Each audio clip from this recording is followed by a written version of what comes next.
Good morning friends आज के इस वीडियो में सरदार वल्लभ भाई पटेल एकेडमी आपके लिए लेकर आए हैं मध्य प्रदेश के सभी प्रमुख शहीदों के बारे में।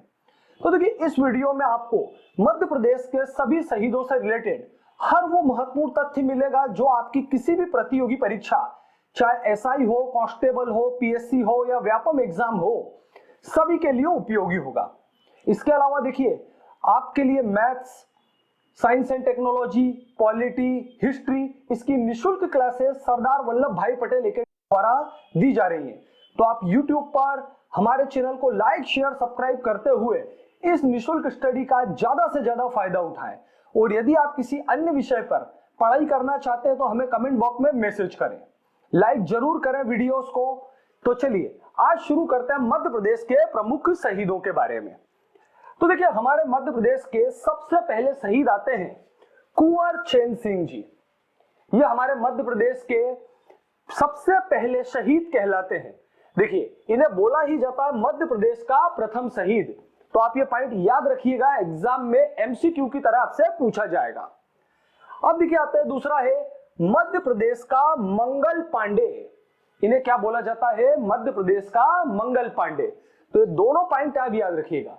देखिए ओरिजिनली ये नरसिंहगढ़ जो रियासत है वहां के राजकुमार थे। आपके सामने ये ओरिजिनल चित्र है कुंवर चैन सिंह जी का।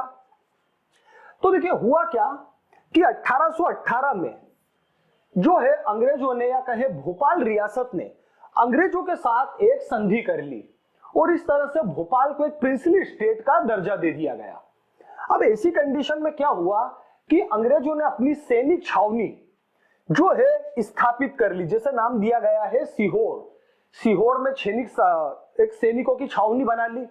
साथ ही साथ पूरे ट्रेड के ऊपर, सभी व्यापार के ऊपर एकाधिकार कर लिया कि आप जो भी उत्पादन करेंगे वो सारा उत्पाद किसको बेचा जाएगा? सिर्फ अंग्रेजों को। इस बात का कुंवर चैन सिंह जी ने विरोध किया कि ये एकाधिकार को हम मान्यता नहीं देंगे, ये हमारे लिए एक प्रकार से क्या है? गुलामी है।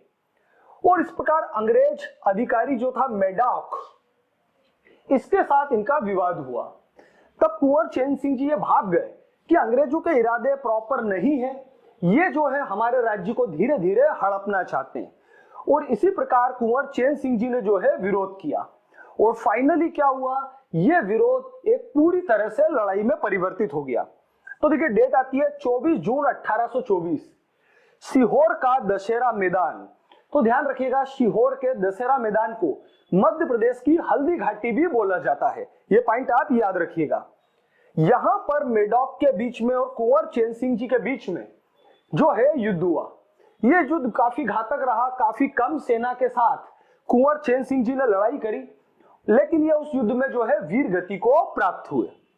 तो अब ध्यान रखिएगा, छोटे मोटे फैक्ट्स हैं। ये मध्य प्रदेश का मंगल पांडे, मध्य प्रदेश का प्रथम शहीद, ये सभी महत्वपूर्ण है। विरोध करने वाले अधिकारी कौन होगा? मेडॉक। अब देखिए अपन जो मध्य प्रदेश के शहीद पढ़ रहे हैं इसमें कुछ पॉइंट्स आप याद रखना। देखिए सबसे पहले तो ध्यान रखना है कि जो भी शहीद है वो किस एरिया को बिलोंग करता था। ये आपसे एग्जाम में एमसीक्यू के तौर पे पूछा जाता है। तो जैसे नाम आता है सीहोर, सीहोर में इन्होंने बगावत की थी, तो आपसे एग्जाम में ये पूछा जाता है। देखिए दूसरा देखना, किस अंग्रेज अधिकारी के साथ इन्होंने युद्ध किया। तो कुंवर चैन सिंह के बारे में क्वेश्चन ये भी बन सकता है कि इनके विरुद्ध में कौन अंग्रेज अधिकारी था? तो मेडॉक। ये सभी बात ध्यान रखना। फिर लड़ाई कहां हुई? सीहोर का दशहरा बाग मैदान, जिसे क्या बोला जाता है? मध्य प्रदेश की हल्दी घाटी।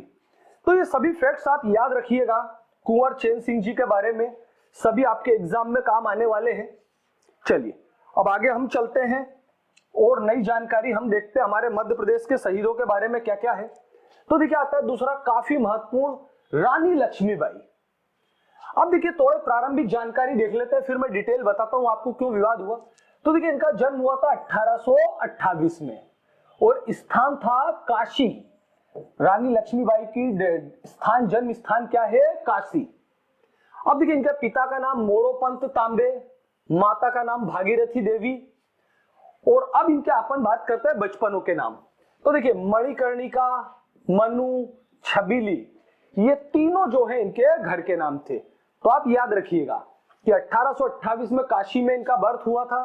इनके पिता थे मोरोपंत तांबे और माता थी भागीरथी। और इनके तीनों नाम। अब देखिए इनका विवाह काफी कम उम्र में ही गंगाधर राव के साथ हो गया था, जो झांसी रियासत के क्या थे, जागीरदार, झांसी रियासत के जागीरदार थे गंगाधर राव। इनके साथ इनका विवाह हुआ और विवाह के बाद ही इन्हें नाम दिया गया था लक्ष्मीबाई। तो ध्यान रखिएगा आप ये। अब देखिए इस विवाह से इनके पुत्र भी हुए थे, उनका नाम था दामोदर राव। तो 1853 में जब मृत्यु हुई उसके पहले गंगाधर राव का जन्म हो चुका था और यही अगले वारिस थे।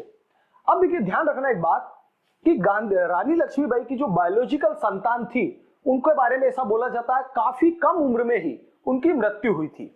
दामोदर राव जो है इनके एडॉप्टेड एक दत्तक पुत्र थे, इनको इन्होंने गोद लिया था। अब हुआ यह था कि 1853 में लॉर्ड डलहौजी ने एक गोद निषेध एक्ट बनाया और उसका यह कहना था कि किसी भी एडॉप्टेड सन को गोद लिए हुए बच्चे को हम अगला वारिस नहीं मानेंगे। और इसी बात से जो है रानी लक्ष्मीबाई का अंग्रेजों के साथ में युद्ध प्रारंभ हुआ। तो आप ध्यान रखना, जैसे दिया भी है लॉर्ड डलहौजी के गोद निषेध अधिनियम के द्वारा यह आया था 1853 में।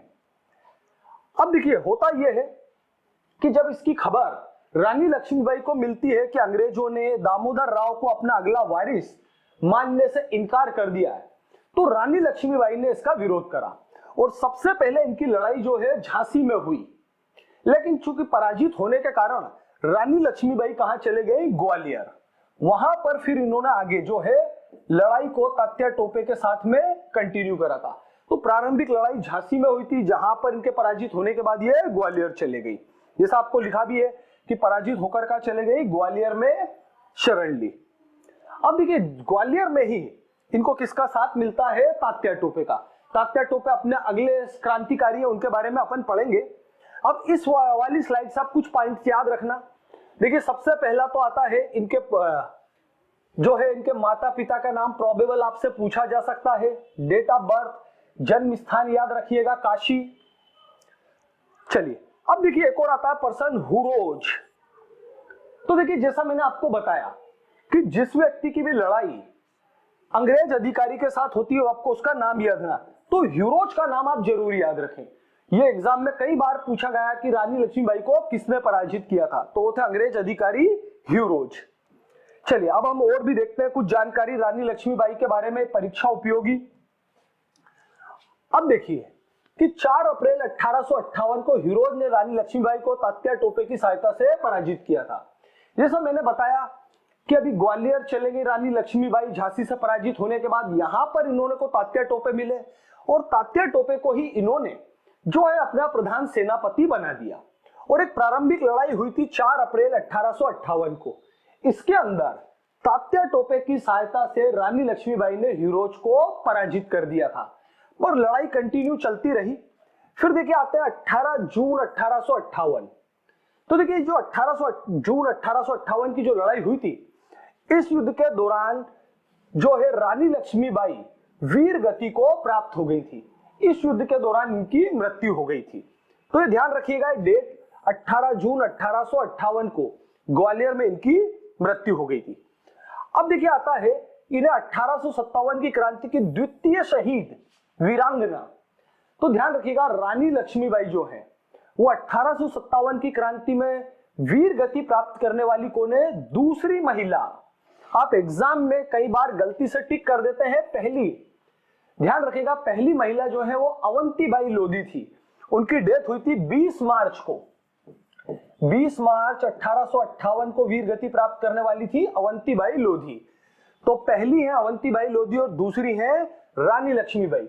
इस पॉइंट को आप ध्यान रखिएगा, एग्जाम में कई बार गलती कर देते हैं स्टूडेंट। अब इसके बाद ये आती है महत्वपूर्ण पॉइंट की तरफ हम चले कि रानी लक्ष्मीबाई की समाधि कहां पर है, फूलबाग ग्वालियर। तो वैसे आप जिले का नाम जरूर याद रखना, जितने भी हमारे क्रांतिकारी हैं इनकी समाधि स्थल का जरूर आप याद रखें। तो ये कहां पर आता है, फूलबाग ग्वालियर में। युद्ध के दौरान यहीं पर डेथ हुई थी। अब देखिए एक और हम जरूरी एमसीक्यू की तरफ बढ़ते हैं कि देखिए इस युद्ध के बाद ह्यूरोज ने रानी लक्ष्मीबाई की तारीफ में कहा था कि विद्रोहियों में यदि कोई मर्द था तो वो थी रानी लक्ष्मीबाई। तो आप ये पॉइंट को याद रखना, एग्जाम में पूछा जाता है कि विद्रोहियों में यदि कोई मर्द था तो रानी लक्ष्मीबाई थी। ये कथन किसने कहा था? तो क्या हो जाएगा? ह्यूरोज। ये सब आपके एमसीक्यू है। अब देखिए एक और बात कर लेते हैं। 2013 से मध्य प्रदेश शासन द्वारा क्या दिया जाता है? लक्ष्मीबाई राष्ट्रीय पुरस्कार। तो आप ये भी याद रखना, आपके लिए महत्वपूर्ण होगा। अब देखिए आपके सामने स्लाइड में दो फोटो दिख रहे हैं, तो इनके बारे में कहा जाता है कि ये रानी लक्ष्मीबाई के ओरिजिनल फोटो हैं। एक ये कहा जाता है ये भी एक ओरिजिनल फोटो है, और ये भी। ये उस वक्त किसी इंग्लैंड के किसी जो है पेपर में, न्यूज़पेपर में छापा गया था 1857 की क्रांति के दौरान। तो मैंने आपको जानकारी के लिए बता दिया, ये फोटो किसी अंग्रेज पत्रकार ने छापा था, उस वक्त खींचा था ऐसा कहे। तो आप ध्यान रखिएगा, ये दो आते हैं। अब जो भी पॉइंट्स मैंने आपको अभी बताए हैं रानी लक्ष्मीबाई के बारे में, इतने ही याद रखिएगा, इससे ज्यादा की जरूरत नहीं है। चलिए अब हम आगे चलते हैं हमारी नेक्स्ट स्लाइड की तरफ और देखते हैं महत्वपूर्ण पर्सन। तो देखिए झलकारी बाई। तो देखिए झलकारी बाई जो थी वो रानी लक्ष्मीबाई की लगभग हमशक्ल थी, उन्हीं के जैसा लुक आता था। जैसे कि देखिए पिछली स्लाइड में मैं आपको बताता हूं, यदि हम इसके पीछे की तरफ चले तो पिछली वाली स्लाइड की यदि हम बात करें, इस तरह का कुछ लुक किसका होता था? झलकारी बाई का। इस तरह के कुछ लुक आता था, तो दोनों एक दूसरे की क्या होती थी? हम शक्ल जैसी दिखती थी। तो झलकारी बाई को क्या बोला जाता है? रानी लक्ष्मीबाई की एक हमशक्ल। और क्या होता था? वो युद्ध जिसमें रानी लक्ष्मीबाई को बहुत ज्यादा खतरा होता था, उसको लीड कौन करती थी? झलकारी बाई। तो इन्होंने एज ए असिस्टेंट काफी तौर पर उनका साथ दिया है। अब देखिए एक और महत्वपूर्ण पॉइंट आता है कि दुर्गा दल की सेनापति रानी लक्ष्मीबाई ने महिलाओं की एक बटालियन बनाई थी, जिसको नाम क्या दिया गया था? दुर्गा दल। उसकी चीफ या कहें उसकी सेनापति कौन थी? झलकारी बाई। तो ध्यान रखिएगा, ये एमसीक्यू बनता है आपको कि दुर्गा दल का गठन किसने किया था? तो रानी लक्ष्मीबाई। या फिर उसकी चीफ कौन थी, सेनापति कौन थी? तो झलकारी बाई। अब देखिए कुछ छोटी मोटी और बातें आती है कि झलकारी बाई का जन्म हुआ था 1830 में, और स्थान का नाम है भोजला ग्राम, जो आज वर्तमान में झांसी उत्तर प्रदेश में आता है। अब देखिए जैसा अपन ने पढ़ा कि 18 जून 1857 को रानी लक्ष्मीबाई की मृत्यु हुई, तो उसी के दौरान अरेस्ट होने के भय से झलकारी बाई ने भी कटार द्वारा क्या कर ली थी? आत्महत्या। दोनों की मृत्यु का दिनांक लगभग सेम है, यह ध्यान रखिएगा। अब देखिए और आता है एक महत्वपूर्ण बिंदु कि झलकारी बाई की स्मृति में 2001 में केंद्र सरकार द्वारा एक डाक टिकट जारी किया गया था। तो आप ये पॉइंट भी याद रखिएगा कि इनकी स्मृति में एक डाक टिकट जारी किया गया है। अब देखिए एक और महत्वपूर्ण बिंदु कि इनकी समाधि कहां पर है? ग्वालियर में। यह भी लगभग रानी लक्ष्मीबाई की समाधि के आसपास ही है। तो ये कुछ एक पॉइंट्स याद रखना। वैसे मेन तो यह आता है दुर्गा दल की सेनापति और रानी लक्ष्मीबाई की हमसाथी। चलिए अब हम आगे देखते हैं, हमारे अगले क्रांतिकारी की तरफ चलते हैं, काफी महत्वपूर्ण, और वो है तात्या टोपे। तो देखिए तात्या टोपे का पूरा नाम था रामचंद्र पांडुरंग भट्ट। रामचंद्र इनका स्वयं का नाम था और पांडुरंग इनके पिता का नाम था। अब देखिए होता क्या है, कहानी क्या। देखिए ये ओरिजिनली इनके पिता पांडुरंग जो है वो नाना साहब की सेना में थे, या कहें नाना साहब के सेवक थे। अब आता है नाना साहब कौन? तो देखिए बाजीराव टू ये जो है अंतिम पेशवा थे। मराठों के अंतिम पेशवा कौन थे? बाजीराव टू। उनके दत्तक पुत्र एडॉप्टेड सन कौन थे? नाना साहब। और पांडुरंग जी तात्या टोपे के पिता, और तात्या टोपे खुद रामचंद्र जी, ये दोनों नाना साहेब के दरबार में सेवक थे, उनकी सेना में अधिकारी पद पर थे। अब जैसा मैंने बताया था अभी आपको कि 1853 में लॉर्ड डलहौजी ने गोद निषेध कानून बनाया, और उसके तहत यह बोला गया कि हम किसी भी एडॉप्टेड सन को अगला वारिस नहीं मानेंगे। इस दशा में नाना साहब ने जो है अंग्रेजों के विरुद्ध विद्रोह किया, और उनके प्रमुख सेनापति कौन बने? तात्या टोपे। तो अपन इनके बारे में और थोड़ी जानकारी देख लेते हैं। देखिए अब प्रारंभिक जानकारी लेते हैं कि इनका जन्म हुआ था येवला गांव और महाराष्ट्र में 1814 में। अब इनके पिता थे रामचंद्र पांडुरंग, ये आप ध्यान रखिएगा। अब देखिए इनका एक उपनाम आता है भारतीय चीता। तो ध्यान रखिएगा इनकी जो छापामार युद्ध पद्धति थी, गुरिल्ला युद्ध पद्धति, उसकी स्पीड के कारण, उसकी तीव्रता के कारण अंग्रेज इनको क्या बोलते थे, भारतीय चीता। ये पॉइंट आप याद रखना, एग्जाम की दृष्टि से काफी महत्वपूर्ण होता है। अब देखिए जैसे आता है अगला पॉइंट में बात कर ही रहा था कि तात्या टोपे ने गनीमी कावा पद्धति, जिसे हम क्या बोलते हैं, गुरिल्ला युद्ध पद्धति। गुरिल्ला युद्ध पद्धति से कहने का मतलब क्या है कि शत्रु सेना के साथ डायरेक्ट नहीं लड़ना, जब वो शत्रु सेना आराम कर रही हो या नशे वगैरह में हो, ऐसी दशा में उसके ऊपर जाके अचानक से हमला करना। तो इस गुरिल्ला युद्ध पद्धति से इन्होंने लगभग 1 वर्ष तक अंग्रेजों को जो है छकाया था। और ये जो घटना है इतिहास में क्या होती है, अद्वितीय कहलाती है। कहने का मतलब है कि इनके पहले और इनके बाद इतने लंबे समय तक अंग्रेज जैसी बड़ी शक्तिशाली सेना को किसी भी आदमी ने युद्ध में नहीं उलझाया था जितना तात्या टोपे ने। तो आप ये पॉइंट याद रखिएगा, गनीमी कावा पद्धति, या जिसको बोलते हैं हम साधारण शब्दों में क्या, गुरिल्ला युद्ध पद्धति।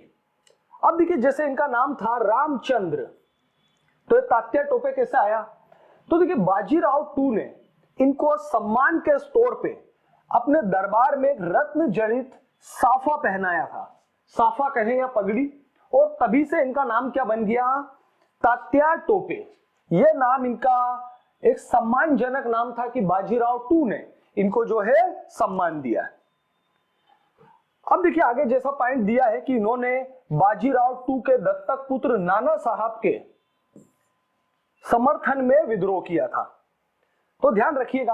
अब देखिए इसमें होता क्या है कि जब ये विद्रोह कर देते हैं तो उसके बाद में सबसे पहले इनकी लड़ाई कहां पर होती है, कानपुर में, क्योंकि जो है नाना साहेब मोस्टली बिठूर, नाना साहेब जो है उनका रहवास कहां पर होता है उस वक्त, विठूर कानपुर में। कानपुर के आसपास कोई जगह है विठूर नाम की, कानपुर में, वहां पर इनका निवास था, ये उसी स्थान पर रहते थे। तो सबसे पहली लड़ाई कहां हुई, कानपुर में। फिर इसके बाद में आगे ये कालपी चले जाते हैं। तो चलिए हम इसको नेक्स्ट स्लाइड में समझते हैं आगे की बातों को। तो देखिए कानपुर की लड़ाई के बाद ये कोच और कालपी नाम के 2 अलग अलग स्थानों पर भी लड़ाई करते हैं, और यहां पर भी पराजित होने के बाद अंतिम रूप से कहां चले जाते हैं, ग्वालियर। ये ध्यान रखिएगा, ये आपके सामने ओरिजिनल चित्र है तात्या टोपे जी का। तो ये ग्वालियर चले जाते हैं और वहीं पर रानी लक्ष्मीबाई के साथ ये मिलकर युद्ध करते हैं, जैसा अपन ने पिछली स्लाइड में पढ़ा।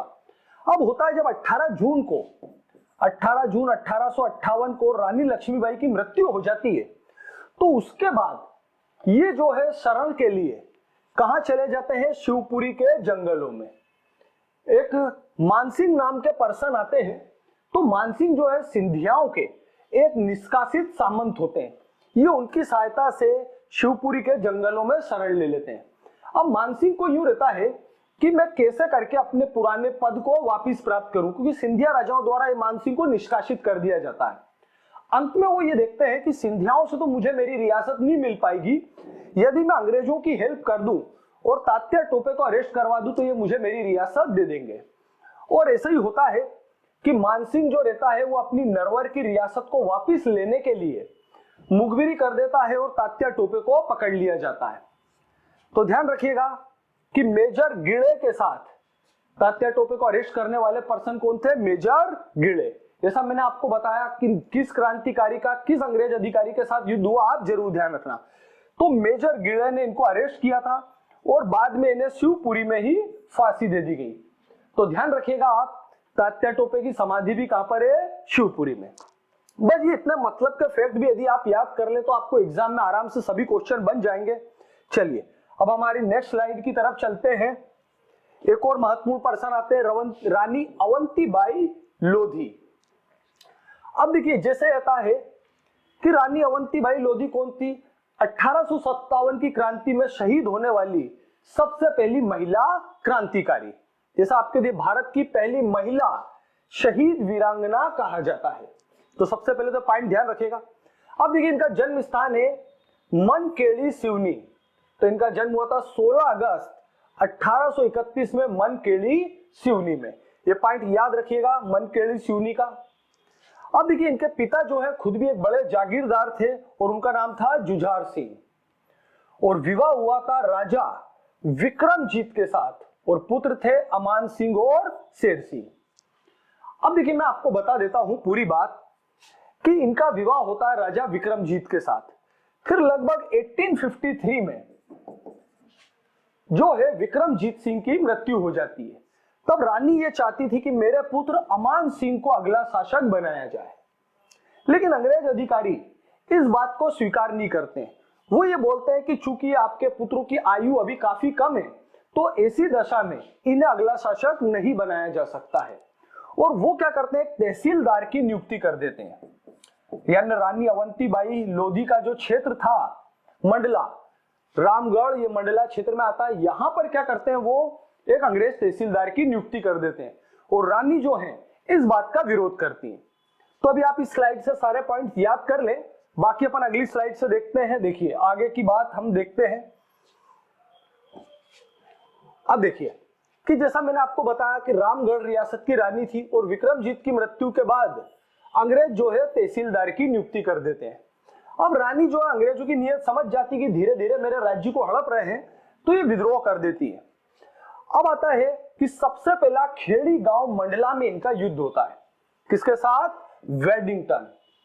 तो जब तहसीलदार नियुक्त होता है, रानी विद्रोह करती है, तो पहला युद्ध होता है इनका खेड़ी गांव मंडला में, जिसमें ये वेडिंगटन को पराजित कर देती है।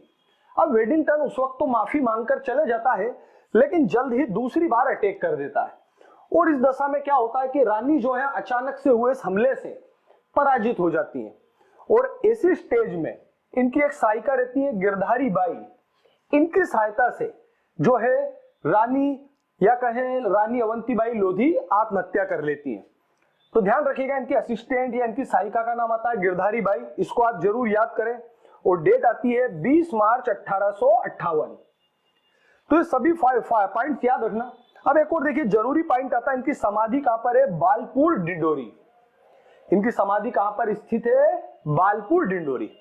अब देखिए मैं आपको दो पॉइंट और क्लियर कर देता हूं। देखिए रानी लक्ष्मीबाई जो थी, इनकी सहायता कौन थी? झलकारी बाई। क्या है, काफी कंफ्यूजन रहता है। रानी लक्ष्मीबाई की जो सहायक थी उनका नाम क्या आता है? झलकारी बाई। रानी अवंतीबाई जो है इनकी सहायक कौन है? वो आती है गिरधारी बाई। तो आप एग्जाम में कंफ्यूज मत होना, इस बात का पॉइंट याद रखना। लोग इसको आपस में मर्ज कर देते हैं, थोड़ा ध्यान से याद करना कि लक्ष्मीबाई की सहायक कौन है? झलकारी बाई और अवंतीबाई की गिरधारी बाई। तो आप ये ध्यान रखना। चलिए अब हमारे नेक्स्ट शहीद की तरफ चलते हैं। हम देखते हैं वो आते हैं राजा बख्तावर सिंह। ये आप देख रहे हैं राजा बख्तावर सिंह जी का ओरिजिनल फोटो है। अब देखिए सबसे पहला पॉइंट आता है कहां से रिलेटेड थे? धार जिला। तो देखिए धार जिला जरूर याद रखना। और इनकी रियासत थी अमझेरा। अमझेरा धार के आसपास कोई जगह है, वहां के धार के ये क्या थे? राजा। अब देखिए इनका एक महत्वपूर्ण पॉइंट आता है कि ये मालवा प्रांत के पहले राजा थे। देखिए ये मालवा प्रांत के पहले राजा जिन्होंने 1857 की क्रांति में भाग लिया। तो आप इसको ध्यान रखिएगा, मालवा प्रांत के पहले राजा कौन थे जिन्होंने पार्टिसिपेट करा? वो थे राजा बख्तावर सिंह। ये एग्जाम में आपसे पूछा जाता है। अब देखिए इन्हें पराजय वाले कौन थे? Captain Hoskinson. इनका जो है युद्ध हुआ कैप्टन हॉकिंसन के साथ और जो है ये पराजित हुए थे। अब देखिए आता है 4 नवंबर 1857 को इन्हें पकड़ा गया और 10 फरवरी को इन्हें इंदौर में फांसी दे दी गई। तो इनके बारे में ज्यादा जानकारी नहीं मिलती है, बस ध्यान रखिएगा इन्हें जो है फांसी दी गई थी वो स्थान है इंदौर और ये धार रियासत से संबंधित थे। ध्यान रखिएगा आप, इससे ज्यादा जानकारी राजा बख्तावर सिंह जी के बारे में अवेलेबल नहीं है। चलिए आगे हम चलते हैं। ये आते हैं सादत खान। तो देखिए सादत खान भी एक स्वतंत्रता संग्राम सेनानी रहे हैं। देखिए सादत खान जो है वो तुकोजी राव होलकर की सेना में एक प्रमुख सैन्य अधिकारी थे। जैसा लिखा है तोप खाने के प्रमुख। होलकरों का जो तोप रेजिमेंट थी उसके प्रमुख कौन थे? सादत खान। इन्होंने भी अंग्रेजों के विरुद्ध विद्रोह करा, पर ध्यान रखिएगा होलकर राजाओं ने तो खुलकर कोई समर्थन नहीं दिया था 1857 की क्रांति में। पर इसको जो है सादत खान को ये बात मंजूर नहीं थी कि हम अंग्रेजों के अंदर में कार्य करें और इन्होंने विद्रोह करा। अब विद्रोह के बाद ये उस वक्त 1857 में तो अरेस्ट नहीं हुए थे, ये छुप गए थे और इन्हें लगभग 15-20 साल बाद 1874 में अरेस्ट करा गया। वो स्थान था झालावाड़। झालावाड़ वर्तमान राजस्थान में आता है और फिर इन्हें फांसी की सजा दी गई। तो बस ध्यान रखिएगा, देखिए सादत खान के बारे में कि ये तुकोजी राव होलकर की सेना में थे और इन्होंने जो है 1857 की क्रांति में भाग लिया। तो शहीदों की लिस्ट में एक नाम आएगा, इनके बारे में अधिक जानकारी तो नहीं मिल पाती है, पर जो पॉइंट्स मैंने आपको बताया इतने भी आप याद कर ले तो परीक्षा में आपका काम आराम से हो जाएगा। चलिए आगे चलते हैं, हम अगले अपने शहीद के बारे में देखते हैं, वो है चंद्रशेखर आजाद। ये आप उनका ओरिजिनल फोटो देख रहे हैं। ध्यान रखिएगा इनके सिर्फ 2 ही फोटो अवेलेबल है, ये इस स्लाइड में है, अगली स्लाइड में मैं आपको दूसरा भी बताऊंगा। ये उनके मित्र ने बनारस के गंगा घाट पे स्नान करते वक्त लिया था। यही एकमात्र ऐसा फोटो है जो सबसे ज्यादा लोकप्रिय है हमारे अमर शहीद चंद्रशेखर आजाद जी का।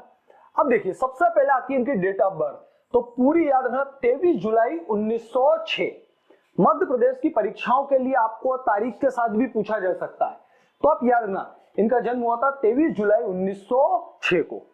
अब आता है भाभरा, और भाभरा जो है वर्तमान में मध्य प्रदेश के अलीराजपुर जिले में आता है। भाभरा गांव में हुआ था और वर्तमान में जगह का नाम क्या कर दिया गया है, चंद्रशेखर आजाद नगर। अब भाभरा गांव नहीं है, अब क्या है, चंद्रशेखर आजाद नगर। तो ध्यान रखिएगा। अब देखिए इनके पिता का नाम सीताराम और माता का नाम आता है जगरानी देवी। ये दोनों पॉइंट भी याद रखिएगा।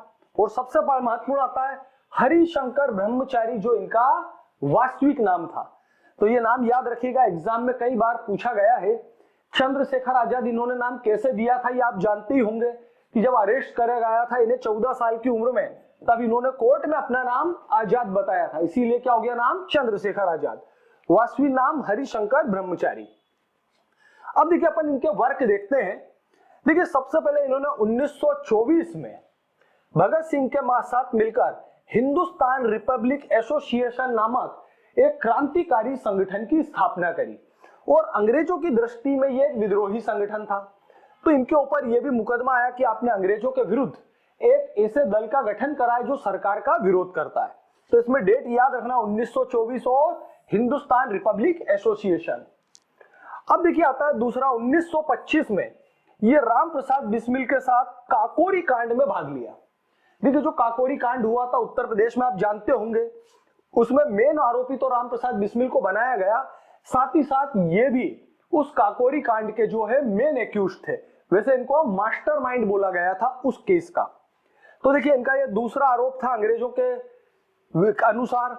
अब आगे हम देखते हैं और इनके पॉइंट्स क्रांतिकारी गतिविधियों के बारे में। अब देखिए 1928 में इन्होंने हिंदुस्तान सोशलिस्ट रिपब्लिकन एसोसिएशन की स्थापना करी। ये इनका तीसरा क्रांतिकारी कदम था अंग्रेजों के विरुद्ध। तीनों पॉइंट आप याद रखना। अब देखिए आता है 17 दिसंबर 1928 को। तो देखिए जैसा आप जानते हैं साइमन कमीशन आया था भारत में, उसमें उसका विरोध करते हुए, साइमन कमीशन का विरोध करते हुए लाला लाजपत राय की लाठियों से पीटकर अंग्रेजों ने हत्या कर दी थी। तो उसका मेन आरोपी कौन था, संडार्स। संडार्स नामक अंग्रेज अधिकारी ने साइमन कमीशन का विरोध करते हुए लाला लाजपत राय की हत्या कर दी थी। तो इसी का बदला लेने के लिए भगत सिंह, राजगुरु और चंद्रशेखर आजाद ने संडार्स की हत्या कर दी थी। वैसे इसमें डायरेक्ट नाम भगत सिंह और राजगुरु का आता है, पर इस केस के भी मास्टरमाइंड कौन कहलाते हैं, चंद्रशेखर आजाद। ये भी इनके ऊपर एक मुकदमा दर्ज किया गया था। अब देखिए एक और आता है केंद्रीय असेंबली में बम फेंकना। जैसा कि आप जानते होंगे भी महत्वपूर्ण बिंदु है कि भगत सिंह और बटुकेश्वर दत्त ने जो है दिल्ली की केंद्रीय असेंबली में बम फेंका था, उसमें भी इन्हें आरोपी बनाया गया था। इस तरह से काफी सारे केसेस चंद्रशेखर आजाद के विरुद्ध थे या क्रांतिकारी गतिविधियां थी। और फाइनली ये आता है कि 23 फरवरी 1931 को प्रयागराज के अल्फ्रेड पार्क में जब ये पुलिस से घिरा गए तो इन्होंने जो है आत्महत्या कर ली थी। अब ध्यान रखिएगा वर्तमान में अल्फ्रेड पार्क नहीं है, क्या है, चंद्रशेखर आजाद पार्क। तो ये सभी पॉइंट आप याद रखिएगा, इससे ज्यादा एग्जाम में आपको कुछ नहीं बनता है। चलिए अब आगे नेक्स्ट हम हमारे क्रांतिकारी के बारे में बात करते हैं। तो आते हैं मदन लाल बागड़ी। तो देखिए मदन लाल बागड़ी जो है, इन्होंने हिंदुस्तानी लाल सेना का गठन किया था और अंग्रेजों के विरुद्ध कई बार विद्रोह किया। तो बस इनके नाम में बस इतना ही याद है कि मदन लाल बागड़ी भी जो थे मध्य प्रदेश के स्वतंत्रता संग्राम सेनानी है। चलिए आगे चलते हैं। अब इनके बारे में नेक्स्ट हमारे आते हैं। अब देखिए अगले पर्सन है हमारे शेख रमजान। अब देखिए शेख रमजान का हमें कोई भी फोटो अवेलेबल नहीं हो पाया है। बस इनके केस में इतना ध्यान रखना कि इन्होंने 1857 की क्रांति में जो है मध्य प्रदेश के सागर जिले में अंग्रेजों का विरोध किया था। तो बस इनके केस में आप जिला ही याद रखें तो ये एग्जाम की दृष्टि से पर्याप्त होता है। चलिए आगे देखते हैं हम हमारे अगले क्रांतिकारी के बारे में। वो आते हैं बहादुर सिंह एंड या कहे देवी सिंह। तो देखिए एक ही नाम है बहादुर सिंह या देवी सिंह। इनका भी कोई फोटो हमें अवेलेबल नहीं हो पाया, वरना हम जरूर आपको बताते। तो ध्यान रखिएगा बहादुर सिंह और देवी सिंह इन्होंने कहां से विद्रोह करा था? मंडला से। अब देखिए इन्होंने विद्रोह करा था शंकर शाह के समर्थन में। देखिए अभी इसके बाद नेक्स्ट वीडियो आप देखिएगा, इसमें मध्य प्रदेश के जो ट्राइबल शहीद हैं, जनजातीय व्यक्तित्व और जनजाति शहीद, उसके अंदर शंकर शाह के बारे में आपको मैं जानकारी दूंगा। यहां तो हम अभी उस कैटेगरी में नहीं ले रहे हैं, पर ध्यान रखिएगा बहादुर सिंह या देवी सिंह शंकर शाह के, जो कि एक गोंड जागीरदार थे, उनके समर्थन में विद्रोह करा था और इसी विद्रोह के दौरान इन्हें जो है मृत्युदंड दिया गया था। तो इनके केस में बहादुर सिंह या देवी सिंह के केस में आप याद रखना है किस जिले से थे? मंडला जिले। अभी इतना याद रखें शंकर शाह के समर्थन में। अब शंकर शाह और इनके पुत्र रघुनाथ शाह का डिटेल वीडियो मध्य प्रदेश के जनजातीय शहीद में आपको बताया जाएगा, वहां देखना आप। तो चलिए अब हम अगले शहीद की तरफ देखिए। हमारे अगले क्रांतिकारी है राजा ठाकुर प्रसाद। तो देखिए इनका कोई फोटो या बहुत डिटेल जानकारी तो नहीं मिली है, पर अब ध्यान रखिएगा इन्होंने 1857 की क्रांति का नेतृत्व कहां से करा था? देवास जिले से। सिर्फ इतना ही पर्याप्त है, एग्जाम में यदि आता है तो आपसे जिले का ही नाम पूछा जाएगा। अब इनकी देखो विशेषता आ जाती है कि इन्होंने किशोर वय में बहुत कम उम्र में ही आजीवन कारावास दिया गया था 1857 की क्रांति में भाग लेने के कारण। चलिए अब हमारे अंतिम क्रांतिकारी की तरफ हम चलते हैं। वो आते हैं ठाकुर रणमत सिंह, काफी महत्वपूर्ण। तो देखिए ये जो है विंध्य क्षेत्र से संबंधित थे। ये जो है विंध्य क्षेत्र जिसे हम रीवा बोलते हैं, उस क्षेत्र को बिलोंग करते थे। तो आप ध्यान रखिएगा कि रीवा में इन्होंने 1857 की क्रांति का नेतृत्व किया था।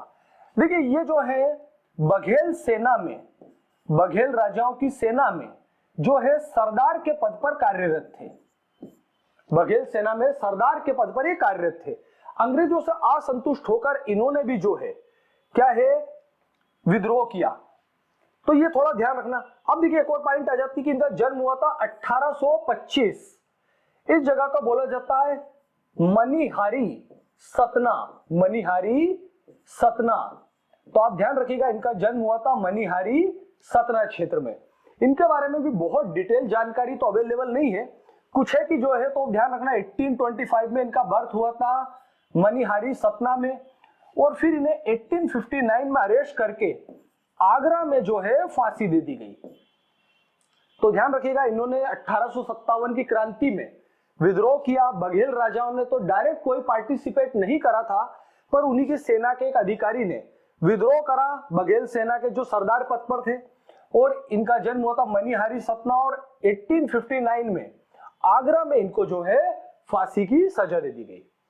आज की इस वीडियो में इतना ही। इस वीडियो को देखने के लिए आप सभी का बहुत बहुत धन्यवाद।